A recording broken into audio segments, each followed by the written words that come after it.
3, 2, 1, kalian masih ada di dalam perjalanan yang berbicara rute Semarang Jogja. Saya ini punya penyakit. Saya mau cerita, saya menderita penyakit. Penyakitnya serius. Dan penyakitnya namanya keren. Penyakitnya namanya apa? Namanya sinkop vasovagal. Keren ya? Penyakit sinkop vasovagal. Penyakit apa itu? Jadi saya ini kalau melihat darah dalam jumlah banyak, maka tiba-tiba saya akan pusing, saya akan pingsan. Jadi tiba-tiba berkunang-kunang, kemudian lihat sekeliling itu, loh, biar pet, sekeliling tiba-tiba gelap dan pingsan. Jadi itu yang namanya sinkop vasovagal. Selain saya ada nggak yang seperti ini? Oh, ada. Mungkin dari 2000 orang ada satu yang mengalami sinkop vasovagal. Menurut saya ini bukan fobia, karena ada orang berkata itu fobia darah. Enggak, saya enggak fobia. Yang namanya fobia itu kan takut melihat darah. Saya tidak takut melihat darah. Saya berani melihat darah. Tetapi setelah melihat darah, yaitu efeknya nggak baik, yaitu pingsan. Jadi saya ini pernah punya pengalaman ya, karena sinkop vasovagal ini pengalaman pertama kali saya sadar kalau saya mengalami sinkop vasovagal ini waktu SD. Saya lupa SD kelas berapa ya, mungkin kelas 3 atau kelas 4. Jadi waktu itu, waktu jam pelajaran, tiba-tiba teman saya itu hidungnya berdarah, yaitu mimisan. Nah, yang namanya anak-anak, bukan anak-anak aja ya, mungkin sampai sekarang masih lah. Kalau orang ada sesuatu, kecelakaan atau berdarah-darah, tiba-tiba orang datang berkerumun, penasaran, kepo mau lihat. Zaman itu juga saya kepo. Jadi ada teman-teman saya pada bergerubung, ada yang sekedar berkomentar, ada yang menolong, ada yang ketawa, cekakak-cekiki, ngeledek. Saya waktu itu kepo, saya mau tahu kenapa sih hidungnya berdarah gitu loh. Seperti apa sih darahnya gitu. Saya datang nih, saya liatin nih, saya deketin, saya liatin, ya nggak butuh waktu lama, karena memang darahnya banyak sih. Nggak butuh waktu lama saya pingsan. Dan pingsan saya, sebelum saya jatuh pingsan, itu jatuh ke lantai, itu saya, kepala saya di bagian mata pelipis saya itu kena meja dan berdarah-darah saya. Waktu itu langsung heboh kelas, heboh bukan karena teman saya yang mimisan, heboh karena saya pingsan dan berdarah-darah dari kepala saya. Kepala saya bocor yang di bagian pelipis mata ini. Orang tua saya ditelepon, diminta untuk jemput, tapi sebelumnya saya diobati di UKS. Ya, kalau sekolah namanya SD itu kan ada UKS ya, unit kesehatan siswa. Diobati, diperban, dan saya dijemput orang tua saya. Saya diceritain oleh orang tua saya, kamu tuh tadi pingsan, waktu pingsan bla bla bla bla, karena kan yang namanya pingsan nggak tahu ya. Dari situ saya tahu, oh aduh, saya ternyata takut, bukan takut ya, menderita penyakit, yaitu ya takut, bukan takut, apa sih, penyakit lah ya, penyakit lihat darah lah. Dan itu yang membuat saya itu tidak bisa menolong orang kalau ada orang kecelakaan di jalan. Karena apa? Karena saya tahu saat saya menolong orang yang kecelakaan di jalan, apalagi kecelakaan yang berdarah-darah, pastinya pasti nanti saya pingsan dan malah saya yang ditolong orang itu. Kan nggak lucu. Saya berhenti mau nolong orang, saya pingsan, saya yang ditolong lah. Orang itu yang harusnya kesakitan jadi malah harus nolong saya. nggak lucu. Beberapa tahun lalu kejadian ini terulang lagi. Saya mau pingsan. Sebenarnya ya harus terjadi. Saya bingung mau mencegahnya gimana, karena memang harus lakukan itu. Jadi sebenarnya bukan beberapa tahun yang lalu juga sih, yang paling dekat tahun ini ada sih.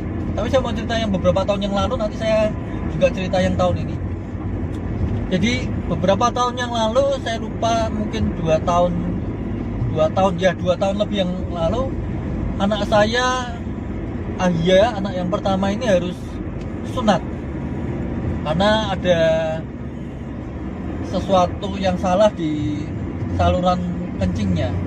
Jadi harus sunat supaya kencingnya lancar. Nah, istri saya nggak mau menemani anak saya yang sunat. Nggak mau karena dia nggak tega lihat anaknya yang masih kecil itu mengalami kesakitan disunat. Waktu itu usianya mungkin sekitar masih 1 tahunan ya, 1 tahun disunat. Dia nggak tega.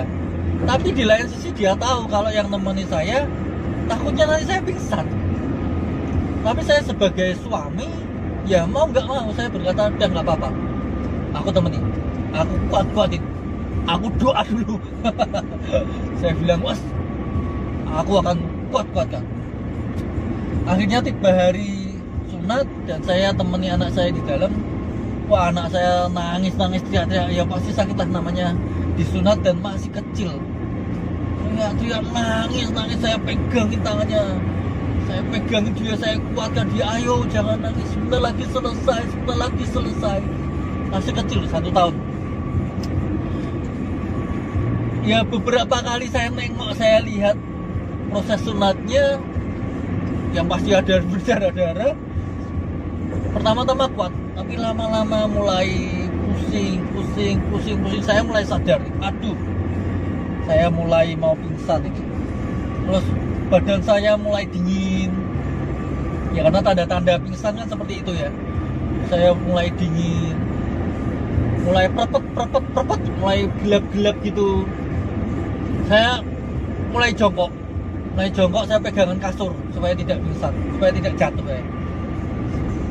Dokternya ada 2 yang ngurus sunat. Tiba-tiba dokter yang satu bilang, ini bapaknya mau pingsan ini. Kemudian saya dipegangi, saya dituntun keluar. Jadi di luar ada istri saya dan ada opa-omanya anak saya. Saya di luar dikasih minum air hangat, disuruh duduk dikipasin. Ya karena tiba-tiba bener-bener udah biarpot, badan panas dingin, dan kulit saya ini pucat. Kalau kulit saya pucat tuh jadinya putih banget gitu. Jadi orang Londo, putih banget. Dan butuh waktu sekitar setengah jam lebih sampai saya akhirnya benar-benar bisa normal, kembali pulih gitu loh. Ya, itu resiko kalau orang punya sinkop vasovagal. Yang kejadian tahun ini seharusnya saya sudah punya anak yang kedua, tetapi karena